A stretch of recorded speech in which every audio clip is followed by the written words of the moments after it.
¿Qué tal? Sean bienvenidos a este espacio de pláticas de emprendimiento y de inteligencia artificial. El día de hoy me complace presentarme a mí mismo. Mi nombre es Christopher Orea, también conocido como Christopher Galleta. Puntos extras si hacen el match de por qué me dicen así. Soy cofundador en consultoría y workflow. También soy director en LexCore AI. Soy asesor de inteligencia artificial con énfasis en legislación, ética y ciberseguridad con buenas prácticas. Cuento con buena formación en ciencia de datos por la Universidad IEU en Puebla y una amplia experiencia como científico de datos en el campo de procesamiento de generación del lenguaje natural. He colaborado con corporaciones multinacionales y agencias gubernamentales, aplicando mi experiencia en inteligencia artificial a diversos sectores, tanto como marketing, como educación, desarrollo, investigación, salud y legalidades. Soy un apasionado por la investigación, desarrollo y construcción de equipos multiculturales y colaboradores. De hecho, eso me dedico, a poner en orden varias cosas. Así que me complace estar aquí con ustedes para platicarles acerca de este tema que creo les va a llamar mucho la atención. Creo que me nos lo han pedido muchísimo. Estoy muy activo en la comunidad que manejamos de inteligencia artificial y creo que es algo que genuinamente a más de uno le va a servir. Y es cómo cobrar. La plática en sí mismo lo voy a dejar así, porque realmente es poniéndole valor a tu trabajo y los retos que se presentan en la industria de los datos, ¿no? Que tiene que ver con hacer inteligencia artificial y big data y todo lo que tiene que ver relacionado con datos. Así que vamos a ello. Primero que nada, me gustaría platicarles que van a ver tres puntos que vamos a ver el día de hoy. Van a aprender esto conmigo. Primero, ¿cuáles son los retos que te enfrentas entrando a esta industria? ¿Qué es lo que, al menos desde mi experiencia y donde yo he estado viendo, tú te vas a tener que enfrentar el día a día? Luego, vamos a entender cómo está la industria en general y te voy a hablar desde un panorama latinoamericano. Sin embargo, voy a hacer ciertos énfasis para que también conozcas cómo está en otros países, si te quieres ir a Estados Unidos, en Europa, o si me estás viendo en alguna otra parte, porque me ha tocado también estar no en Estados Unidos, pero sí en Asia y trabajando para empresas en Europa. Así que te va a ayudar un poquito a dar ese panorama de, ok, por allá van las cosas. Y sobre todo al final, que es lo creo que más importante, una vez sepas esas oportunidades, amenazas, retos que se enfrentan, cómo entonces ponerle un precio a tu trabajo, ya estando en esta industria. Y qué vas al inicio. Primer punto, retos en la industria de los datos. Esto es lo más importante que me gustaría que tomemos en cuenta porque a partir de aquí es cuando te puedes hacer tú la idea de hacia dónde vas a impactar y hacia dónde te vas a mover. Entonces, vamos a hablar acerca de los retos actuales, ¿no? Hoy en día hay cuatro retos que a mí se me hacen los más comunes y vamos a ver las consecuencias de estos retos. Todo el mundo hoy es experto en inteligencia artificial. De hecho, soy una persona que le gusta estarse moviendo bastante en redes, me gusta estarme moviendo bastante en eventos, con personas, hablo todos los días con muchísima gente y me parece que está este enfoque que en algún momento me compartieron un video de Chema Alonso. Chema Alonso es el hacker del sombrero, muy popular en Europa, de hecho es español, y él platicaba que todo el mundo debería ser experto en inteligencia artificial.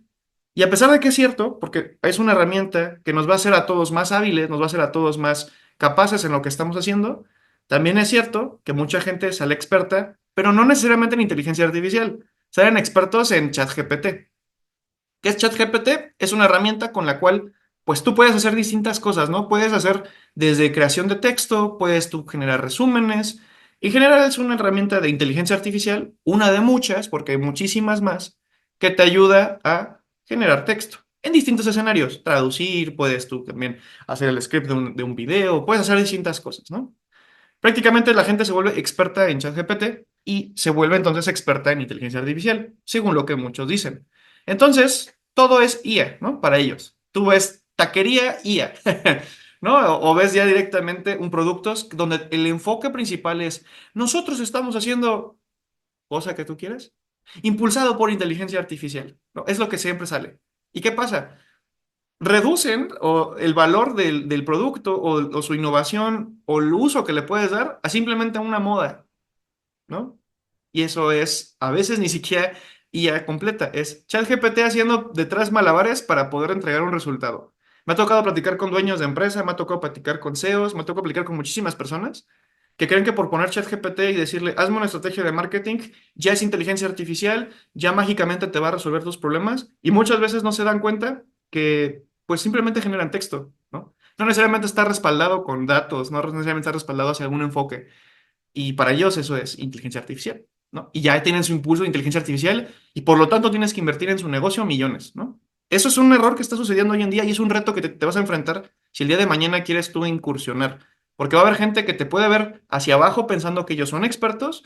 El famoso Dunning-Kruger, ¿no? Si lo quieren googlear, es el efecto en el cual uno piensa que mientras conoce una tecnología, es un experto y sabe de muchos temas, pero a la mera hora cuando tú entras de manera profunda a conocer qué es lo que está sucediendo, te das cuenta que te falta mucho.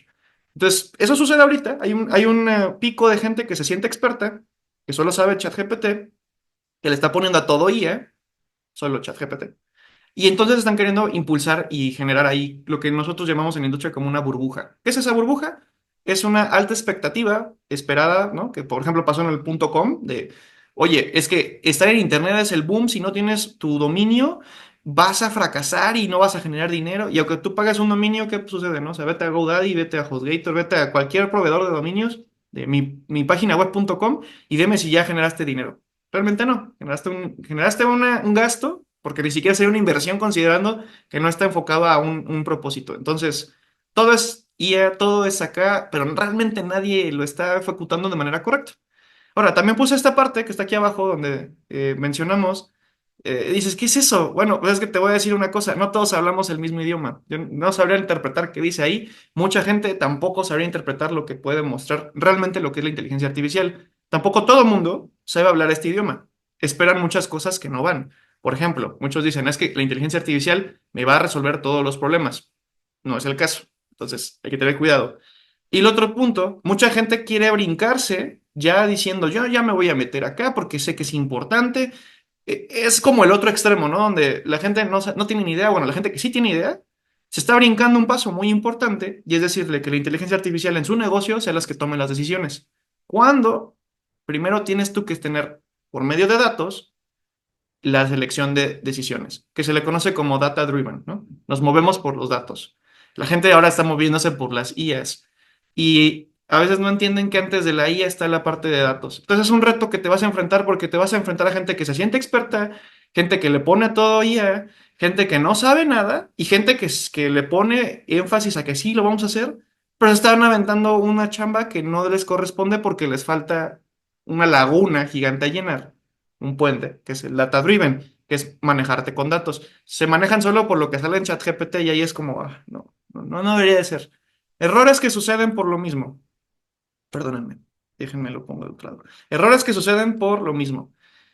Bueno, pasa mucho que las empresas, cuando buscan un profesional, buscan que tengan todas estas características, ¿no? Del lado izquierdo, ahí tenemos a alguien que está llorando porque les piden que sepa todo eso, si no, no te contratan. Y es una realidad. Si tú buscas un trabajo, muchos de ellos te van a decir que tienes que saber hacer desarrollo de aplicaciones, tienes que saber cómo ejecutarlo en el back, que en este caso es un servidor, tienes que saber a modelar datos, a guardar los datos, tienes que saber nube, tienes que saber acerca de hardware.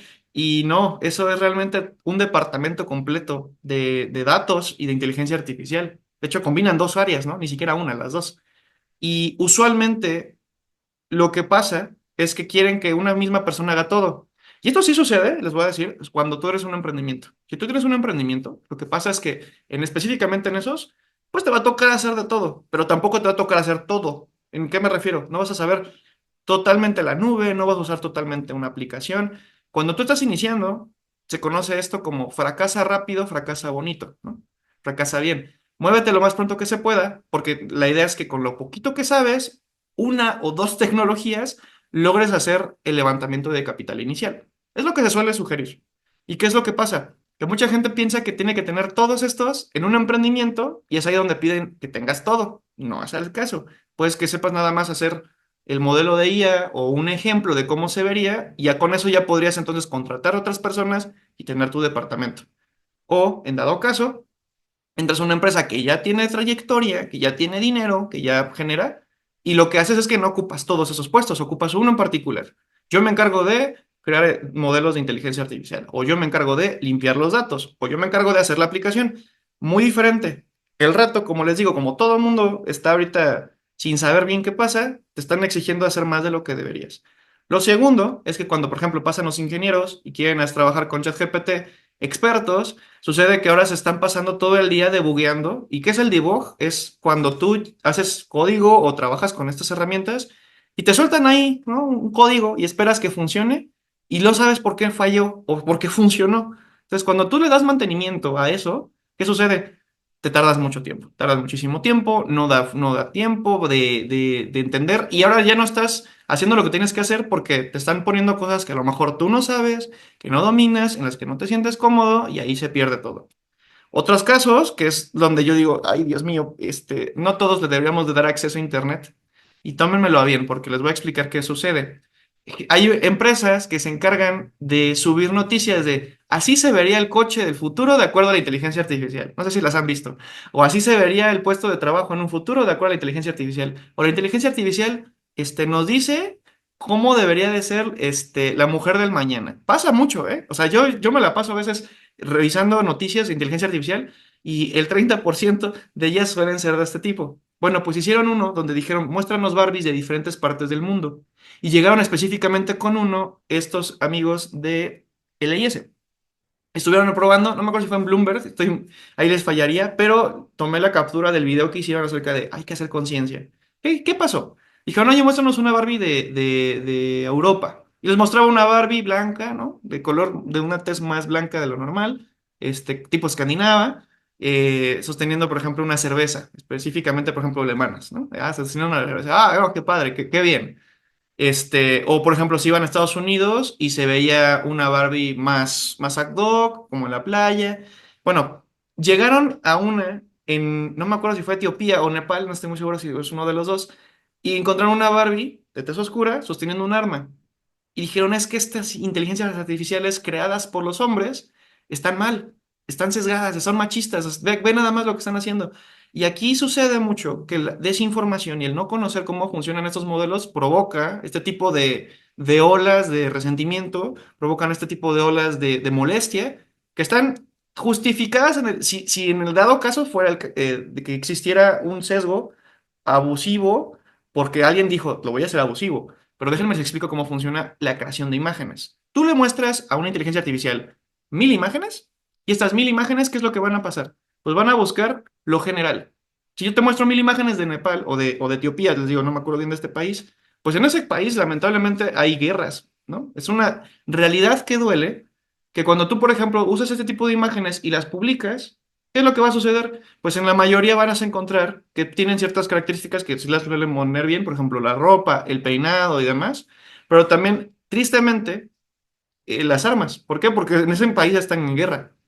Y decir que representarlas de esta manera es machista o está sesgado o está buscando hacer daño a estas mujeres, sería incorrecto decirlo porque precisamente lo que hacen es agrupar lo que la IA ve y lo que la IA ve a veces está reflejado con algo que tiene que ver con la realidad. Entonces, si se dan cuenta, también está este problema.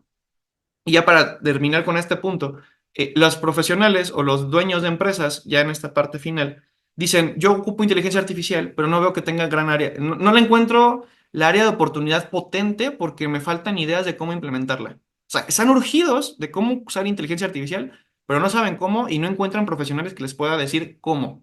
Entonces, todo esto, este conglomerado, es un resultado de los retos que se encuentran en la industria. Y me voy entonces a lo siguiente. Vamos entonces a hablar no mi experiencia, porque esto ha sido parte de mi experiencia, pero ahora vamos a hablar ya bien con datos. Vamos a entender la industria. Para ello, yo les voy a dar la referencia, cuando tengan ustedes chance, léanse que es un reporte que hizo el CENIA, se llama ILIA, y es un reporte que te ayuda a saber un índice, prácticamente, de la estrategia de datos cualificados y cualitativos en cuanto a cómo se está implementando inteligencia artificial en la región, hablando de toda Latinoamérica, desde México hasta prácticamente Tierra de Fuego por allá Argentina y Chile, ¿ok? Entonces, vamos a ver qué es lo que nos reportan, porque ahí dicen que hay 3 secciones de países que están haciendo inteligencia artificial, usando inteligencia artificial y demás. Hay pioneros, que son los que están como punta de lanza trabajando y haciendo muchas cosas, donde hay inversión, donde hay directamente aplicabilidad, donde están haciendo investigaciones. Tenemos a los adoptantes, que no necesariamente están haciendo ellos internamente cosas, pero que están tomando de fuera, ¿no? Como importaciones, exportaciones. Y tenemos los exploradores, los que están apenas viendo cómo está el tema, ¿no? A ver, pues me platicaron y escuché que hay un chat GPT o existe este tipo de cosas, vamos a ver cómo lo empezamos a incursionar. Y te dan un puntaje, de acuerdo a este, para saber qué tanto estás en uno u otro, ¿no? Mientras más alto es que más adopción y uso de inteligencia artificial hay en tu país.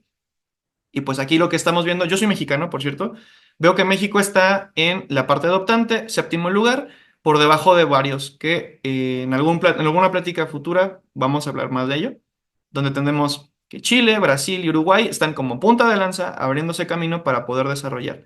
Y pues ejemplos tenemos clarísimos. En Brasil, un ejemplo único que les voy a decir, hay más, evidentemente, Nu, por ejemplo, el Nubank, que es el que está ayudando a que más personas entren a poder utilizar su dinero, le está dando mejores rendimientos, ocupa inteligencia artificial, ¿no? Por darles un ejemplo. En Uruguay, si les soy honesto, no conozco alguno, pero en Argentina tenemos Mercado Libre. Mercado Libre es una empresa gigante, casi casi yo diría que podría ser la competencia de Amazon en nuestra región. ¿Y qué es lo que hacen? Es que ellos no se quedan simplemente con hacer negocios, sí buscan activamente cómo implementar inteligencia artificial. Y como ellos también están haciendo importaciones, están haciendo exportaciones de tecnología y TICs, están también trabajando específicamente en investigar. De hecho, en Argentina me ha tocado colaborar de vez en cuando con personas que quieren hacer investigación.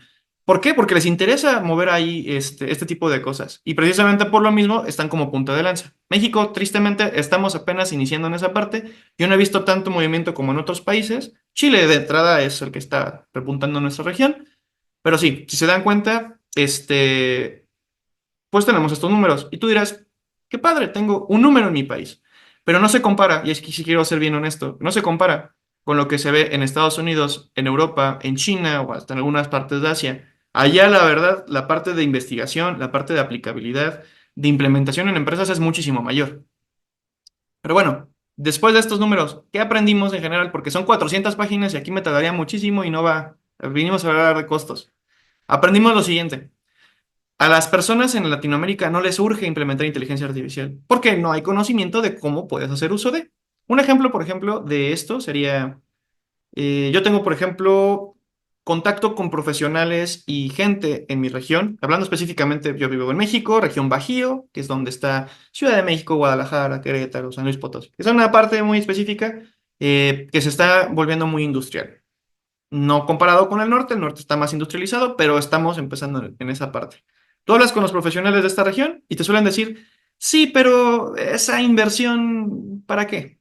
Encuentro a alguien que me lo hace más barato. He escuchado gente, yo puedo pedirle a alguien de la India que me desarrolle aplicaciones o que me desarrolle tecnología y ya, me desentiendo, ya me implementó inteligencia artificial. Dices, bueno. Y como saben que es tan sencillo de desarrollar, no les surge implementarlo. No le ven la utilidad. Yo he hablado, por ejemplo, con personas en distintos rubros, gente que tiene gasolineras, gente que tiene, por ejemplo, aplicaciones contables, y me dicen, sí, pero ¿y cómo lo uso? ¿Para qué me va a servir? Y nosotros llegamos y decimos, es que puedes ahorrar tiempo, o sea, ponte a pensar, tú podrías tener un ahorro de millones de pesos por una herramienta que te automatiza, haz de cuenta, tú haces cinco cosas, te quito una, con quitarte una en tu día laboral, estoy ahorrando mucho dinero. Sí, pero no lo entiendo. Entonces, por lo mismo, como no lo entiende, no le surge. Y eso se ve reflejado en toda la región de Latinoamérica. No urge implementar. También hay fuga de talento. Quienes somos los expertos que sabemos, no solo ChatGPT, también otro tipo de inteligencia artificial, hay ofertas en Europa, en Asia y en otras partes. A mí, por ejemplo, me han solicitado mucho para allá, ¿no? Vente para España, vente para Reino Unido. Y están atractivas las soluciones porque dices, oye, está bueno, pero la gente se nos está yendo. Todo el mundo está yendo. ¿Por qué? Porque como no urge, como no lo entienden, como no está esta parte de sí, lo voy a implementar, tenemos una necesidad de poner aquí inteligencia artificial, la gente dice, pues es que aquí no tengo futuro. Oye, es que aparte, ¿no? Pongamos el ejemplo. Yo quiero implementar, pero tengo que implementar dependiendo de otras empresas, OpenAI, Google, Amazon. ¿Ok? No es lo mismo ni generas la misma cantidad de dinero que, por ejemplo, si tú tuvieras tus propias granjas de datos. ¿A qué me refiero? Que tuvieras tus servidores, tus racks. No es lo mismo. Pues también la gente dice, híjole, es que aquí, para yo hacerme de eso, requiero mucho dinero, no hay disponibilidad. Mi universidad, pues, en pasado, no tiene acceso a este tipo de tecnologías, pues me voy a otro lugar, me voy a otro lado. Entonces hay fuga de talento por mayor. ¿Qué genera eso?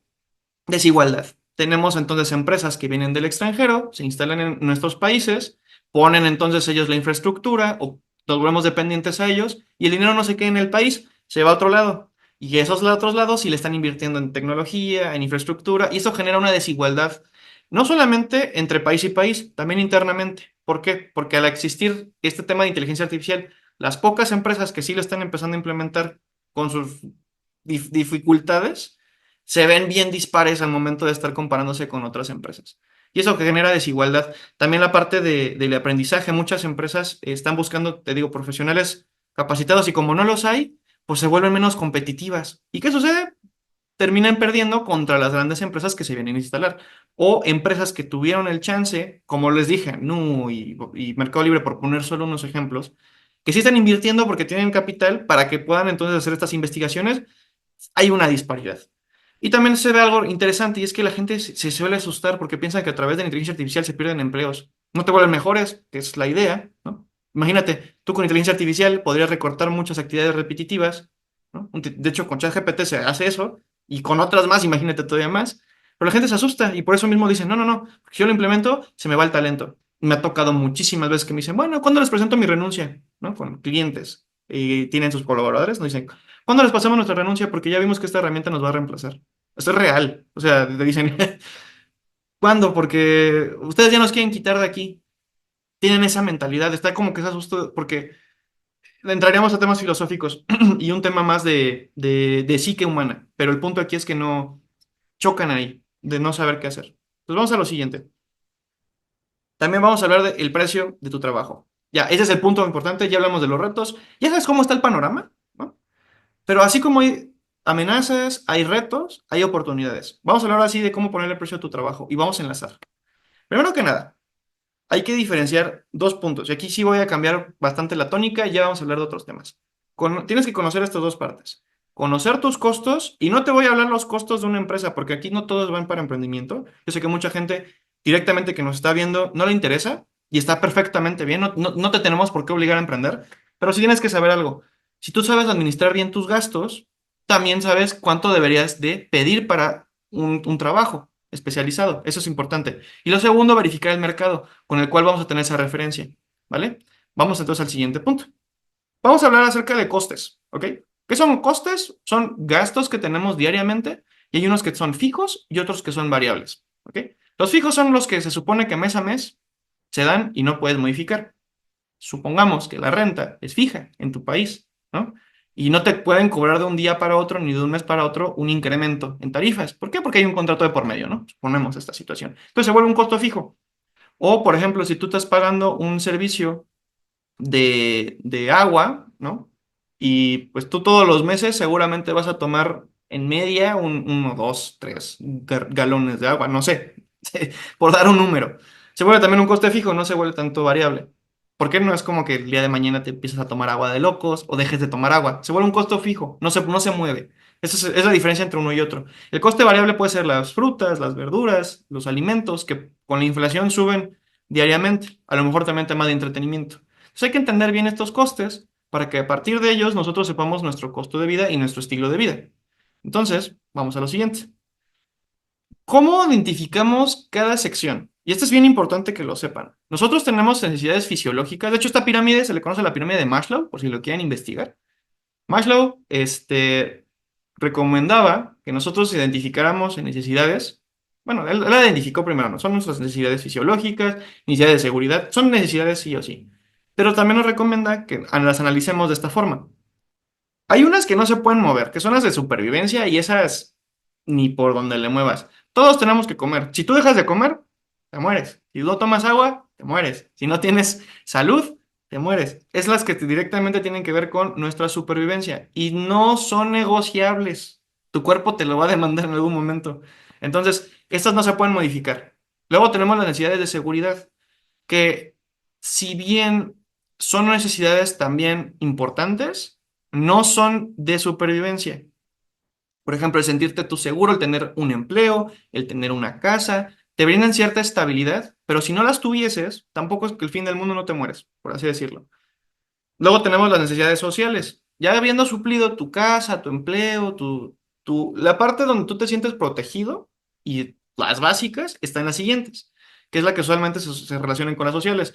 El hablar con los amigos, con la pareja, donde tenemos desarrollo afectivo, tenemos la intimidad, tenemos la aceptación, y es ahí donde nosotros entonces hacemos comunidad. Ya que estamos establecidos, ya que tenemos esto cubierto, lo siguiente que el cuerpo o la mente y el alma necesitan es poderse relacionar. Somos seres sociales. Entonces es otra de las cosas que hay que adaptar.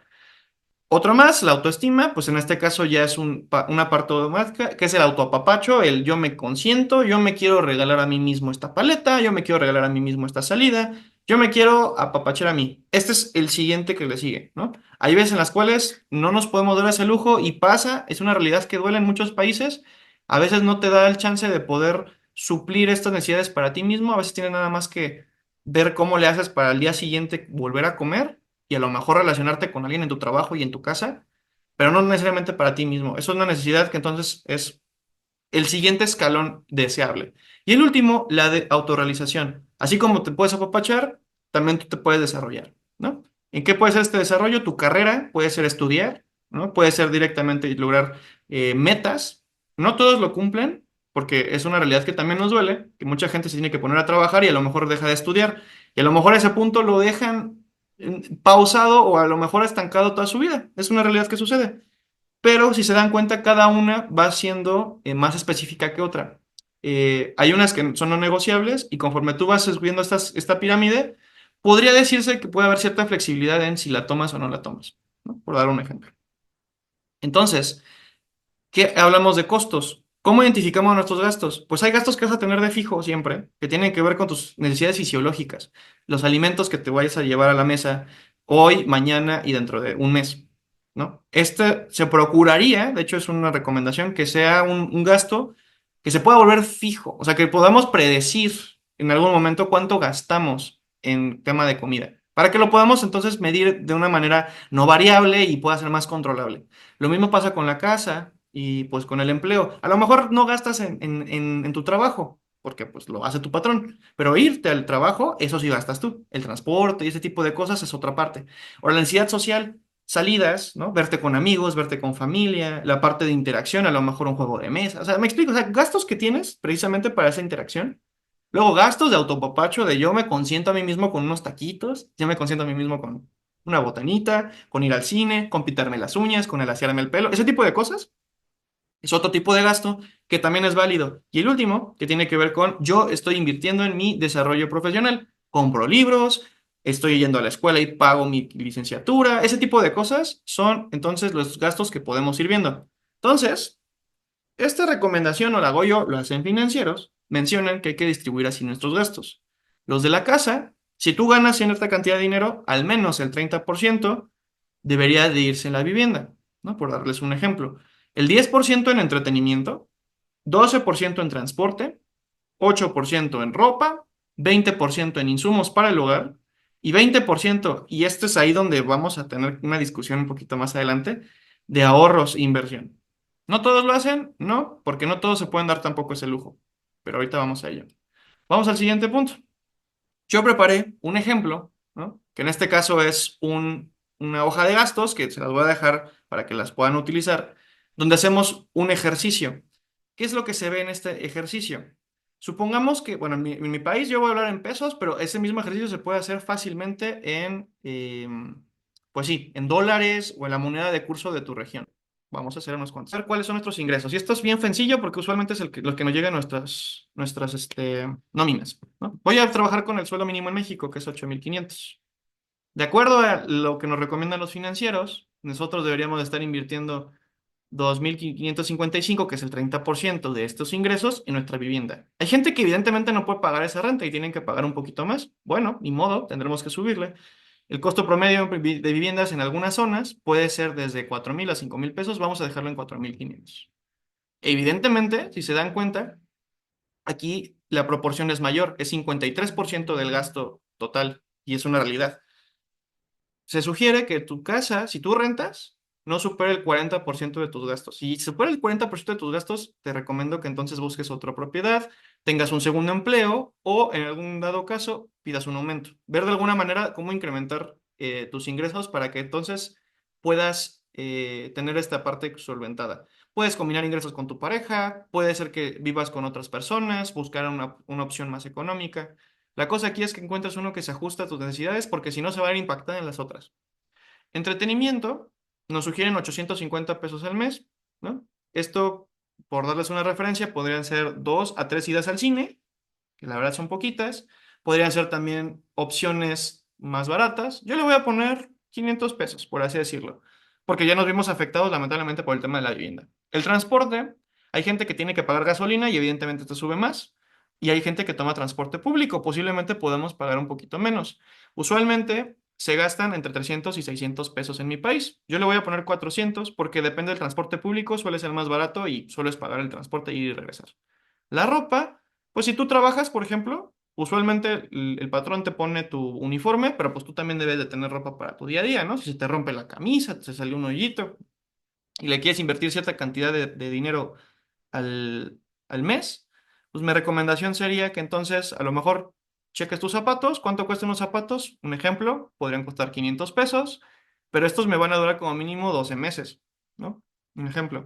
Aparte, tendría yo, no sé, ropa interior, que podrían ser otros 500 pesos, que podría estar destinando. Y esto también me pueden durar unos 12 meses. Podría estar a lo mejor pensando en playeras, ¿no? O en pantalones, que aquí sí le podría invertir un poquito más. Podrían ser unos 2 3. Podría gastar hasta 2000 pesos. Y estos igual los voy a dividir en 12. Entonces, pensándolo así, tendría que estar ahorrando 250 pesos para estar gastando en mis zapatos y demás mes con mes. Puede ser más, puede ser menos, ahorita vamos a ver. Y abarrotes, usualmente les doy de referencia lo que yo gasto. Cuando eres una sola persona, pues es más fácil llevar tu control de gastos de comida, ¿no? Que si el detergente, que si los alimentos, etcétera. Todo esto son abarrotes. Entonces, dependiendo de cómo esté la inflación y los precios ese día, pues puede variar, pero usualmente yo ya sé cuánto gasto porque siempre compro los mismos productos y derivados. Por lo tanto, yo sé que a lo mejor podría gastar una sola persona, no sé, es un ejemplo, 1500 pesos. Esto entonces es mi proporción de cómo estoy yo llevando mis gastos al día a día y me queda cierta cantidad. ¿Esta cantidad para qué me sirve? De acuerdo a mis ingresos, yo debería tener un fondo de emergencia. Este fondo de emergencia a largo plazo está pensado por si te quedas sin empleo, por si algo te sucede, hay un accidente, te enfermas, algo pasa y necesitas sacar de algún lugar para que no tengas que pedir un préstamo, porque si no, imagínate, tú tienes esta cantidad de ingresos y aparte le añades un gasto más que es un préstamo, entonces de preferencia ten dinero ahorrado. De preferencia pues, serían 3 meses para un fondo de emergencia a largo plazo. Corto plazo, oye, se me descompuso la televisión, se me rompieron los zapatos de último minuto, no sé, algo sucedió. En este caso, así se podría dar. Ahora, con el tema, por ejemplo, de cuánto debería de tener entonces ahorrado, como mínimo, se sugiere, claro, hay gente que no se puede dar ese lujo, pero se sugiere que sean 4 meses de tu sueldo. En este caso, pues deberías de tomar 34,000 pesos, en este mismo ejemplo. Tardaría yo al menos 2 años y cachito en llenarlo. ¿Con qué? Con lo que me queda de sobra. Los de largo plazo, corto plazo en el tema de ahorro, ese 20% que no es 20% se volvió 16% porque es 8 y 8, lo lleno en 2 años, lleno esta cajita y después de esos 2 años ya puedo entonces hacer uso de ese dinero, ¿vale? Entonces, este ejercicio deberías hacerlo tú también en tu casa, con tus propios gastos, ver cómo están los temas para saber cuánto te queda y cuánto podrías entonces hacer uso de, y sobre todo saber cómo es tu costo de vida. A lo mejor ahí te das cuenta de alguna que otra cosa que dices, chin, debería de ser más cuidadoso al momento de, de presentar mis gastos. Vamos a lo siguiente, porque hay todavía cosas que ver. Ya tenemos entonces el tema de los costos fijos y variables. Hay que entender bien que en este caso hay otros gastos que considerar. Si tú, por ejemplo, vamos a hacer este ejercicio porque también hay emprendedores.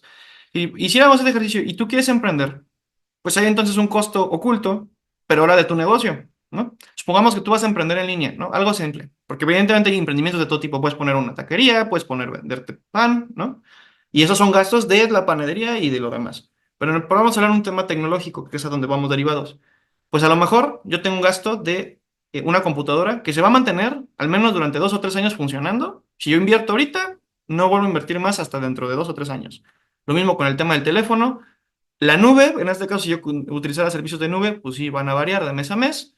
Un antivirus, 100% recomendable, amigos, porque Latinoamérica está siendo foco de ataque de ciberdelincuentes. Y a lo mejor la parte de la contabilidad, que va a variar mes con mes de acuerdo a cuánto tú facturas. Entonces, nos vamos a la hojita.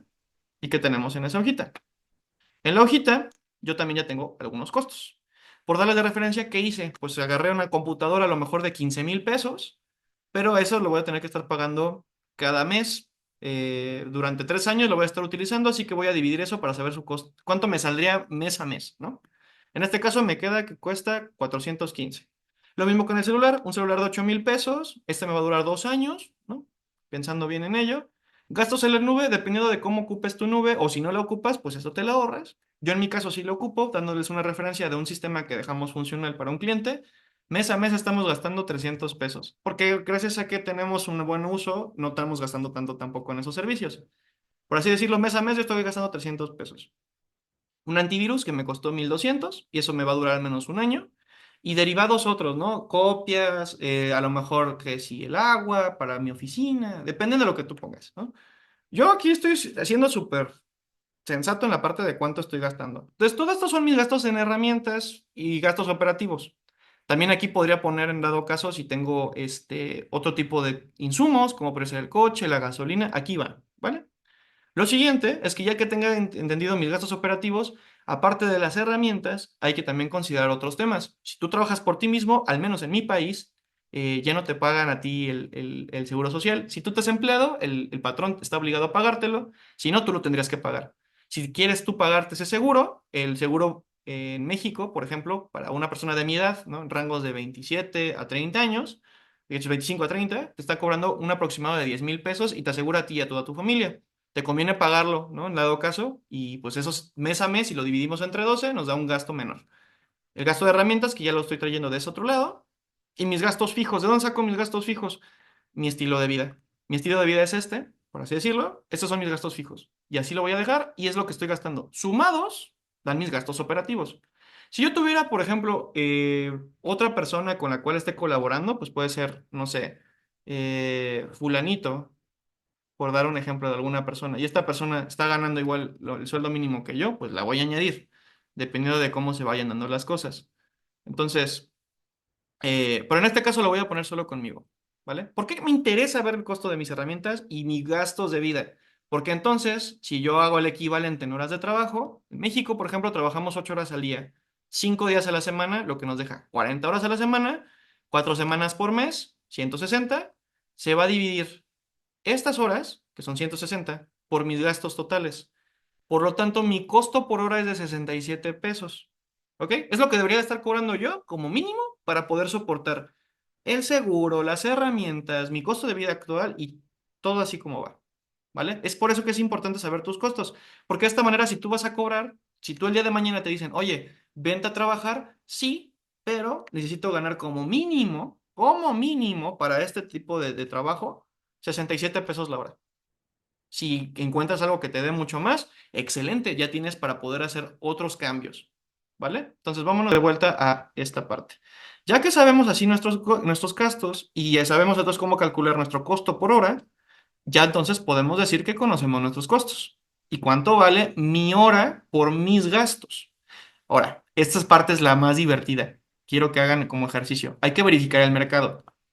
¿Cómo verificamos el mercado? Igual, hay que conocer los costos, pero del mercado.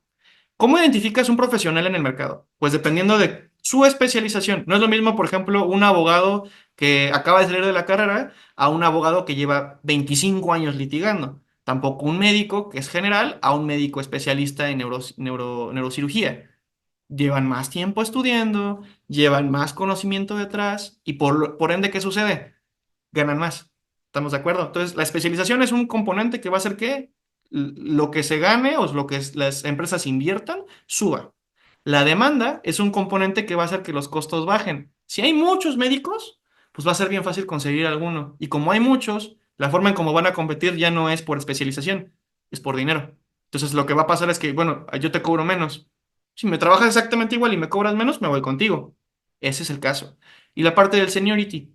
Seniority es un concepto que es cuando tú estás entrando en una industria, ¿cuánto tiempo has estado expuesto a esa industria? No es lo mismo que acabas de entrar, acabas de tomar un bootcamp Saliste muy bien especializado, pero no tienes seniority. Y esto es algo que me gustaría decirles porque pasa mucho. Es que acabo de tomar un curso de un año de inteligencia artificial y ya soy especialista en procesamiento de lenguaje natural y hago modelos. Va, padrísimo, amigo, pero no tienes seniority.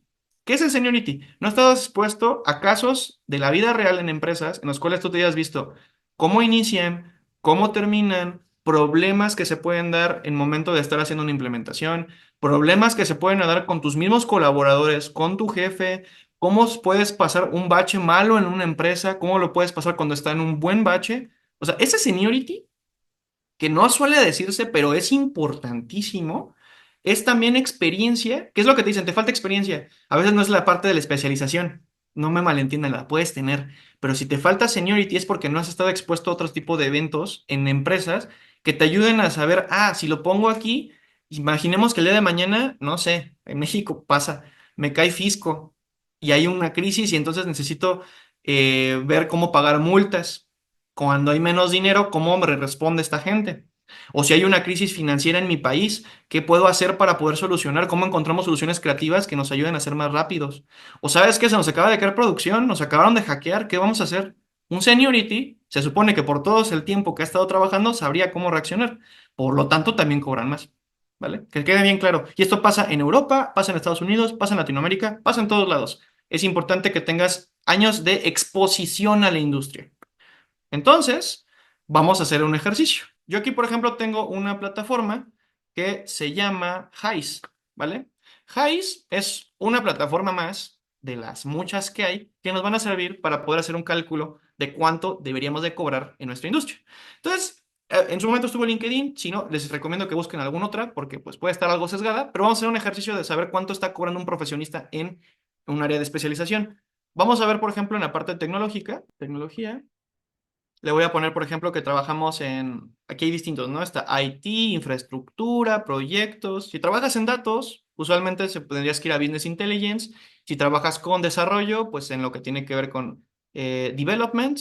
Si tú trabajas, por ejemplo, en un puesto de tech lead o manejas equipos, IT leadership. Si trabajas con nube, infrastructure. Si trabajas con calidad, quality assurance, dependiendo de cuál trabajes. Entonces, nosotros vamos a enfocarnos a lo mejor en desarrollo, ¿vale? Y en desarrollo hay muchísimas áreas. En este caso, vamos a dejarlo así, sin problema. Vamos a títulos. Pues aquí tenemos seniorities y tenemos tipo de especialización. Tenemos backends, que son los de servidor, frontends son los de la aplicación, full stack hacen ambas, mobile developer especializados específicamente en desarrollo móvil, tech lead y trainee. Dependiendo de entonces cuál yo agarre, vamos a agarrar, por ejemplo, un trainee que está apenas iniciando, está entrenándose. Lo voy a poner para México y le voy a decir que está ganando el sueldo mínimo. Vamos a revisar el salario. En este caso, un trainee en México, como promedio, está ganando 17,000 pesos. Evidentemente, hay sus casos en los que ganan más, otros que ganan menos, pero en promedio es lo que están ganando ellos, ¿no? Si tú ganas 8,500, ¿qué te está diciendo aquí?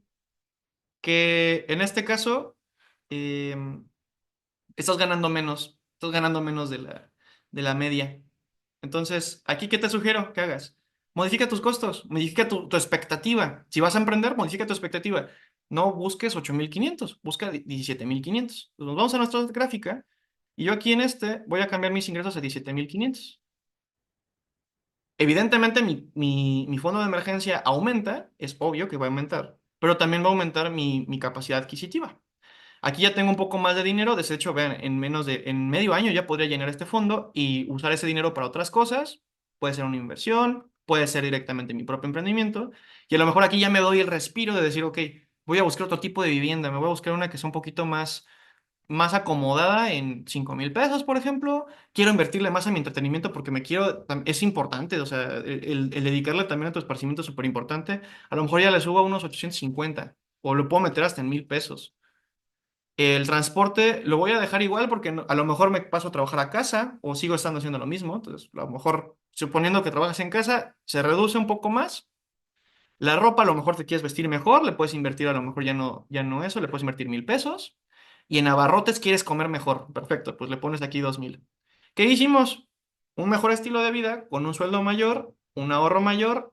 En los años se llenan un poquito más, que son 8 meses y cachetadita, 8 meses y medio. Y aún así tenemos un buen ingreso, si se dan cuenta.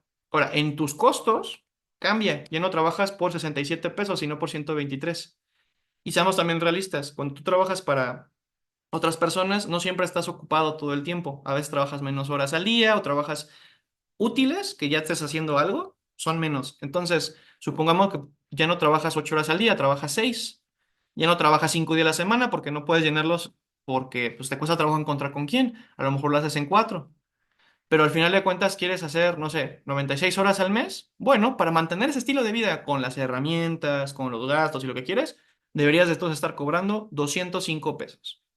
Y de esta manera vives mejor, de esta manera cubres tus gastos de herramientas, cubres tus gastos operativos y ya sabes cuánto cobrar por hora. Si tienes un proyecto de 25 horas, pues agarras aquí y le dices, ok, 25, pues te cobró 5,000 pesos y listo. O sabes qué, es más tiempo, vamos a requerir un mes completo. Perfecto, ¿cuántas horas tiene un mes? Pues si fueran 8 horas y demás son 160. Pues te cobro 32,000 pesos con un personal como yo. Yo te podría cubrir esa parte. Perfecto, ¿no? Y eso es lo que tú pudieras manejar. Evidentemente, tiene que ser ad hoc a lo que está en el mercado. Y ahorita vamos a ello también. Ya como para terminar, vamos entonces a lo siguiente. Ya sabríamos entonces cómo conocer tus costos, cómo cambiarlos y cómo está el mercado para verificarlo. Hay un tema adicional que me gustaría comentarles. Tus costos van a ser siempre tus costos. ¿A qué me refiero? Si tú cobras 1,000 pesos la hora, son tus costos. Nadie te los va a tener que mover. ¿Por qué? Porque están justificados de acuerdo a lo que tú estás viendo tanto en el mercado como en tus gastos personales. Si tú cobras 50 pesos la hora, bueno, pues se va a respetar. Que nadie te haga menos por tus costos. Puedes negociar, sí, pero no negocies en tu costo, sino en los entregables. Si dicen, oye, ¿sabes qué? Te voy a entregar un reporte de 1,000 páginas por $5,000. Un ejemplo. Es muy caro. Bueno, no te dan de 1,000, te lo hago en menos. Pero yo no me bajo en costos, te bajo en el entregable. Al final del día, tus costos nadie te los puede cambiar porque es tu estilo de vida, así como tú funcionas. Ahora, también les voy a dar unos cuantos tips. ¿Cómo sabes cuando debes de tener un costo menor o un costo mayor? O el mismo costo del mercado. Como les dije ahorita, un trainee, 17,500 en México.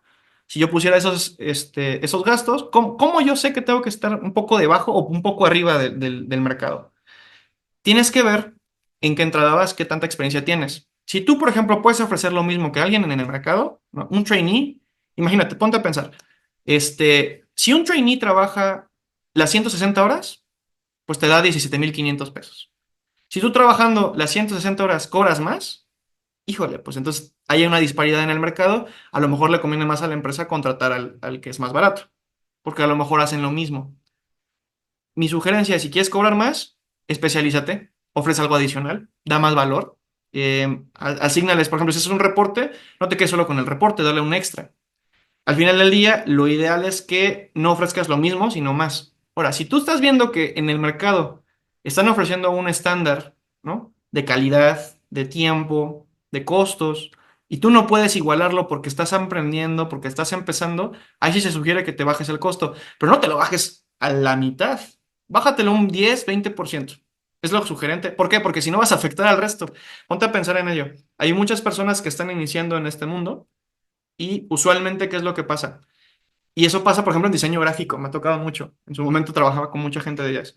Por querer tener trabajo, porque hay mucha gente, ahora que salió Photoshop, Canva y otras herramientas que ofrecen diseño gráfico, se abarataron muy feo. Y entonces los costos bajaron muchísimo y ya para un diseñador gráfico, el estilo de vida y los costos que pueden generar, es muy complicado mantener un estilo de vida como los que les mostré. En desarrollo es más fácil, pero en un diseñador gráfico cuesta. Lo mismo pasa por otro tipo de carreras que son demasiado demandadas, hay demasiada gente haciendo lo mismo, que entonces lo único que puedes competir es por precio. Y entonces si tú te bajas mucho, y la gente se va a empezar a bajar mucho. Y la media ahora va a ser tus costos bajos. Entonces, ¿cómo vas a competir con costos bajos en un mercado donde todos son bajos? Más bajos o dar más valor. La sugerencia siempre es esa.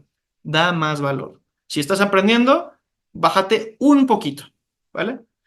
Como último punto, quiero dejarles esta reflexión. No sé si han visto esto en redes sociales, pero es un violinista famoso que tocaba en el metro de Nueva York. Me parece que fue en Nueva York, no sé si en Nueva York o en Francia, ahí sí me estaría, pero estaba tocando en el metro y era famosísimo y él estaba tocando. Y la gente pasaba y le dejaba una moneda. Algunos ni le dejaban nada. La gente les hacía como que, ah, sí, está tocando, qué padre. Esta misma persona terminó su evento, guardó todo y se fue. Se arregló, se puso bien, cambió de ropa, bañadito, perfumadito, y se va a presentar en un concierto gigante para miles de personas. Estas personas pagaron por verlo y pagaron muy buen dinero. Aquí quiero que entonces sepamos a diferenciar costos de valor, porque una cosa es que tú puedas poner, por ejemplo, costos de acuerdo a lo duro, lo que tú gastas, pero otra cosa es el valor que le puedes ofrecer a estas personas. Vamos a hacer la analogía. ¿Qué valor le daba una persona vestida como estaba en el metro a la gente que pasaba? Pues es que estaban ocupados, ellos se tienen que mover. No es el lugar indicado para poder ofertar un entretenimiento como lo es la música. No es el lugar. Entonces la gente le daba igual. Pero en un lugar correcto, viendo sus características, viendo lo que ellos pueden hacer, la gente decía yo pago. Entonces es el valor que le podemos proporcionar y lo que le vale no solo para ti, quiero que se te quede bien claro, no lo que vale para ti, lo que vale para el resto. Y yo finalizo bien con esto porque yo les mostré cómo está la industria. No hay especialistas como tal que estén hablando de tú a tú con personas diciéndoles, esto sí funciona, esto no funciona. Hay gente que no, los especialistas que estamos quedando en Latinoamérica, hablamos el idioma, pero mucha gente no. Entonces hay que comunicarles. Entonces, de acuerdo a cómo nosotros le demos valor a los demás, a las empresas, a tu patrón, a quien tú quieras, es entonces donde van a decir, wow, esta persona vale y vale mucho. Y sí, a lo mejor tu estilo de vida se cobra en 65 pesos la hora, pero para los ojos de alguien más se puede cobrar 10 veces más, 20 veces más, 1000 veces más. Se da el caso, se da el caso. Entonces, a veces el lugar, a veces también son las personas, pero recuerda que no es lo mismo el valor, porque el valor no se puede medir, por así decirlo. Es difícil medirlo porque es subjetivo para cada quien. Trabaja en generar valor. ¿Qué sería generar valor? Lo que te dije, añádele más cosas a lo que estás haciendo sin necesidad de desgastarte ni matarte, pero que la gente diga, wow, me estás dando mucho, mucho a cambio de lo que yo consideraría nada. Porque a lo mejor yo considero que tu trabajo, pues no haces nada, ¿no? Pasa. Pero si ellos sienten ese cambio de, ah, me estás dando muchísimo, me estás aportando, me estás enseñando, pues claro que le voy a subir el valor, claro que voy a invertir en ti, claro que voy a gastar más. Lo mismo pasa con tu tecnología, lo mismo pasa con tus desarrollos, con todo lo que hagas. Así que, ¿cómo le ponemos costo y valor, un precio a tu trabajo? Hazlo a través de números, se hace así. ¿Lo quieres hacer a través de valor? Ahí sí diría, el cielo es el límite. Hay gente que me ha tocado ver que corta el cabello por, no sé, más de $200. Y eso es válido. Nadie puede decirte que no, porque costos son tus costos. Bueno, aquí termino entonces mi plática. Me da mucho gusto saludarlos. Espero se encuentren muy bien. Si me quieren seguir, les dejo este QR para que lo escaneen, chequenlo y todo. Y estén al pendiente porque vienen otras pláticas igual de interesantes acerca de emprendimientos, acerca de tecnología, acerca de qué deberías de aprender si te quieres dedicar a inteligencia artificial. Que tengan una excelente tarde.